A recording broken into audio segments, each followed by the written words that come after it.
देखो बच्चों यहाँ पे एक ट्रैक्टर है, इसमें बालू और मिट्टी ला दूंगा। और ये जेसीबी है, ठीक है बच्चों, देखो इसे हम लाता हूँ। चलो चलो चलो जेसीबी भैया, वाह देखो। और यहाँ पे ऐसे ऐसे ला देता हूँ। और देखो हो वाह, देखो बच्चों ढेर सारा हम मिट्टी को भी लाता हूँ।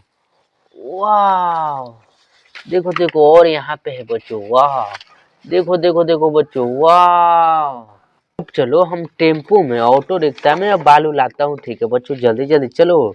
जैसी भैया आ जाओ आ जाओ आ जाओ, वाह चलो चलो चलो चलो चलो, हो अरे यार, चलो चलो चलो, हो अरे अरे अरे अरे, आहा देखो बच्चों।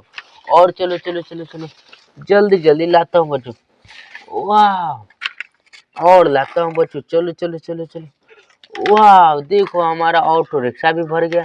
और हमारा जेसीबी और भर देता, वाह ट्रैक्टर। देखो बच्चों, तो हमारा कहानी कैसा लगा बच्चों, वीडियो को लाइक एंड सब्सक्राइब कर दे यार, सब्सक्राइब कर। देखो बाय बाय बच्चों।